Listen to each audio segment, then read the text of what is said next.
Corona virus का प्रभाव जो है वो पूरे विश्व पर है। कारण लोग वैज्ञानिक आज भौतिक रूप से खोज रहे हैं,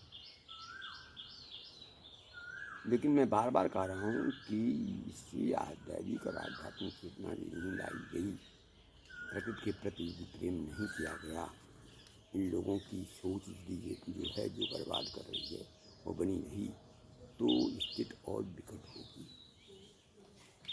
इन लोग सोच खासकर भारतवर्ष में जो सोच है वो तो ऐसी जगह सोच चला गया है, लगता है कोई मानवता नाम की चीज़ नहीं है। जब 500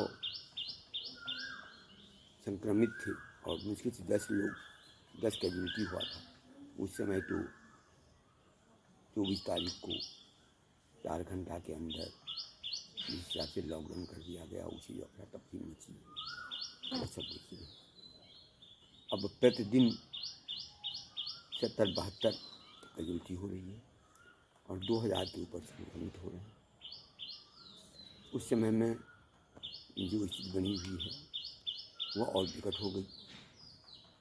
पूजा स्थल जो मंदिर है, मंदिर को बंद कर दिया गया है और शराब का ठेका खोल दिया गया है, जहाँ पर कि 5500 लोगों का लाइन लगा हुआ है पूरे भारतवर्ष में, दिल्ली में सब जगह।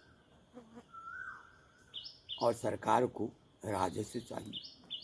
अब इससे भी यदि ज्ञान नहीं होगा कि राजस्व इकट्ठा करते करते तुम सब चीज़ को नष्ट कर लिया, अब शराब से राजस्व लेगा। उत्तराखंड तो पहले से ही कहने के लिए देवभूमि है, लेकिन यहाँ असुरों का साम्राज्य है। यहाँ पहले से ही इसको उनको त्रिवेंद्र सिंह रावत को शराब और खनन चाहिए। Supreme court, high court national highway से और राजकीय पथ से 500 मीटर तक शराब को रोकता है, तो ये रोड को ही डिस्ट्रिक्ट रोड घोषित कर देते हैं।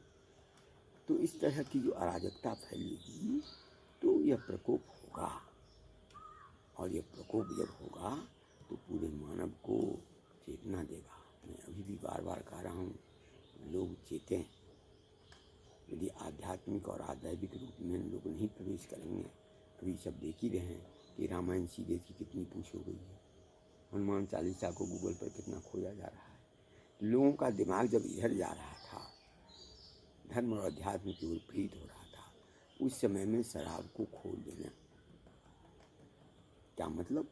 अब वो व्यक्ति शराब पी करके घर आएगा, घर में मारकाट मचाएगा, रोड पर घूम करके मारकाट करेगा, तो उसे तो कोई काम है नहीं। तो कैसी सोच के लोग रह गए हैं, ये समझ के परे की बात है। और सबसे बड़ी बात तो ये है कि आज झूठ का माहौल है और एक ऐसा ग्रुप तैयार हो गया है जो ये समझता है कि झूठ में ही सब कुछ है और झूठ के बदौलत ही हम सब कुछ करते जाएंगे। झूठ की कोई एक सीमा जो होती है, उसके बाद से उसका जो भंडाफोड़ होता है तो वह अपना प्रभाव दिखाता है और सत्य प्रकट होता है। क्योंकि आज तक विश्व में, ब्रह्मांड में कोई ऐसी वस्तु नहीं है कि सत्य को छिपा दिया और झूठ बलशाली होकर रह गया, अंत में सत्य ही प्रकट होता है। तो मैं शॉर्ट में प्रतिदिन ये बात लोगों को आगाह कर रहा हूँ कि सत्य में स्थिर हो, धर्म को पकड़ो। और धर्म का मतलब आज कल का जो पोंगापंथी है वह नहीं है, धर्म आंतरिक है।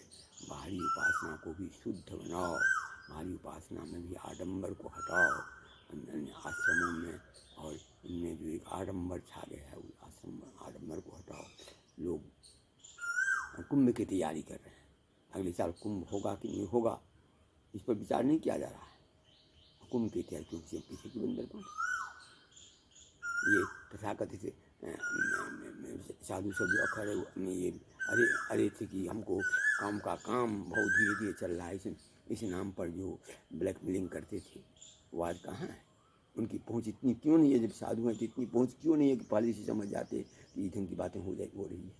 तो क्या भारी वेशभूषा धारण कर, भारी रूपों को अपने में सजा कर करने से कोई साधु होता है? साधु की गरिमा उसके आंतरिक पहुँच में है, उसके अपने इष्ट देव से या अपने आत्मा में उसका कितना पहुँच है, या आत्मा के साथ कितना एकीभूत है, उसी साधु की भाषा में भेषधारियों पर भी रखना होगा कि भेष करके आलीशान मकान और आडम्बर में रहना ये साधता नहीं है।